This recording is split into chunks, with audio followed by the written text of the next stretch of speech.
Welcome to learning tree channel. இன்னைக்கு நம்ம learning English அந்த பார்ட்ல டே 7ல இருக்கும். இன்னையோட objective making questions from paragraphs. So இது போன வீடியோவோட கண்டினியூஷன். ஸோ அதை ப்ராக்டிஸ் பண்ணியிருந்தா இதுவும் கொஞ்சம் ஈஸியாக இருக்கும். ஸோ ஃபர்ஸ்ட் பேராகிராஃப் பார்க்கலாம். Travel. Last month I visited Chennai with my family. We stayed in a hotel near the beach and enjoyed the beautiful view. During the day, we visited famous places and tried local food. We returned home after 3 days and felt very relaxed. So இது ஒரு சின்ன ட்ரிப்பை பத்தி ஒரு small paragraph. இதுல இருந்து first நம்ம last கிளாஸ்ல நம்ம படிச்ச மாதிரி ஃபர்ஸ்ட் டூ அந்த மாதிரி கொஸ்டின்ஸ் கேட்கணும். எஸ் ஆர் நோ ஆன்சர் வர மாதிரி கொஸ்டின் கேட்கணும். அப்புறம் டீடைல்ஸ்குள்ள கொஸ்டின்ஸ் போகணும். இப்போ வந்து இந்த பேராகிராஃப் பார்த்தா பாஸ்ட் டென்ஸ்ல இருக்கு. ஸோ நம்ம கொஸ்டின்ஸ் ஃபுல்லா பாஸ்ட் டென்ஸ்ல ஃப்ரேம் பண்ணணும். Did you visit Chennai? So ஒவ்வொரு சென்டென்ஸுக்கும் நம்ம ஒவ்வொரு கொஸ்டின் மேக் பண்றோம். Did you visit Chennai with your family? ஏன்னா அதுல கொடுத்துருக்காங்க with my family நான் போட. ஸோ அதை வச்சு நம்ம கொஸ்டின் ஃப்ரேம் பண்றோம். Did you visit famous places? Did you try local food? Did you like the local places?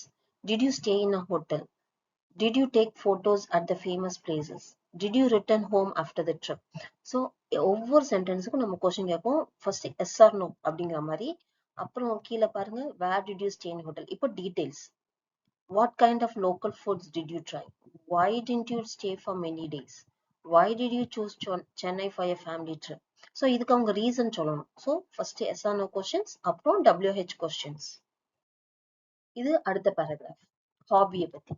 In my free time, I like to paint pictures and listen to music. Painting helps me relax and express my ideas. I usually spend 2 hours on weekends working on my art. Sometimes I share my paintings with my friends and family. So, same method தான். First yes or no questions, அப்புறம் WH questions. இப்போ இது வந்து simple present டென்ஸ்ல இருக்கு. So நம்ம நார்மலா use பண்ற present டென்ஸ்க்கு use பண்ற டூ கொஸ்டின்ஸை வச்சு நம்ம ஃப்ரேம் பண்ணலாம். Do you like to paint pictures? Do you listen to music? Do you spend time on your art? Do you share your paintings with your friends and family? Do you have any future plans for painting? அப்புறம் WH question போறோம். How long do you paint? How often do you paint? Why do you like to paint? When do you paint? Where do you paint in your home? How long do you listen to music? ஏன்னா அதெல்லாம் கேட்டிருக்கேன் பாருங்க. Paint music, pictures and music. How does painting help you? How do your family and friends support your art? So இப்போ இந்த questions வந்து நம்ம பார்ப்போம். Details இந்த பேராகிராஃப்ல வந்து டீடைல்ஸ் ஆன்சர்ஸ் வந்து டீடைல்டா கொடுக்கணும். ஸோ இப்படிதான் ப்ராக்டிஸ் பண்றோம். ஃபர்ஸ்ட் நம்ம பிகினிங்ல பார்த்தோம், சென்டென்ஸை வச்சு கொஸ்டின்ஸ் ஃப்ரேம் பண்ணோம். இப்போ ஒரு ஸ்மால் பேராகிராஃப், அதுல இருந்து கொஸ்டின்ஸ் ஃப்ரேம் பண்றோம். இப்போ ஒன் மோர் பேராகிராஃப், லேர்னிங் பத்தி. இப்போ நம்ம படிக்கோம்ல அதே மாதிரி. I am learning English to improve my communication skills. Every day I practice speaking for 20 minutes and learn new words. I also watch English videos and read simple books. This helps me become more confident in speaking. So ஒரு குட்டி paragraph about learning, improving English communication skills. So same method தான். First வந்து நம்ம do yes or no questions கேட்கலாம். அப்புறம் WH question கேட்கலாம். இதுல கொஞ்சம் மிக்ஸ் பண்ணி கொடுத்துருக்கோம் பாருங்க. ஸோ நமக்கு எப்படி இப்போ ஒரே இதுல இருந்தே நம்ம கொஞ்சம் இம்ப்ரூவ் பண்ணிக்கிட்டே போனோம் கொஸ்டின் ஃப்ரேம். ஸோ ஃபர்ஸ்ட் 2 பேராகிராஃப்ல நான் டூ கொடுத்து WH கொஸ்டின்ஸ் சொன்னேன்.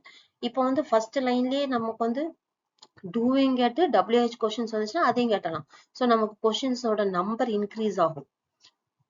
ஸோ இன்னும் எவ்வளவு டீட்டெயில் கேட்டு கொஸ்டின்ஸை ஃப்ரேம் பண்ண முடியுமோ அவ்வளவு கொஸ்டின்ஸ் ஃப்ரேம் பண்ண போது நமக்கு வந்து நிறைய கொஸ்டின்ஸ் வரும். அந்த ஸ்கில்லும் ஸ்லோவா இம்ப்ரூவ் ஆகும். இப்போ ப்ராக்டிஸ் பண்றதுக்காக ஒரு சிம்பிளான பேராகிராஃப் கொடுத்துருக்கேன். நீங்க இதே மெத்தட் ஒவ்வொரு சென்டென்ஸ்க்கும் டூ கொஸ்டின் வச்சோம். பாஸ்ட் டென்ஸ்னா டிட் யூஸ் பண்ணலாம்.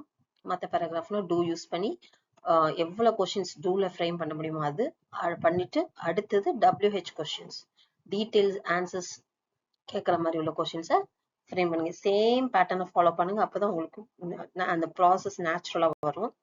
ஓகே, நம்ம இந்த ஜேர்னியா learning with that English making questions journey நம்ம continue பண்ணலாம். See you in the next video.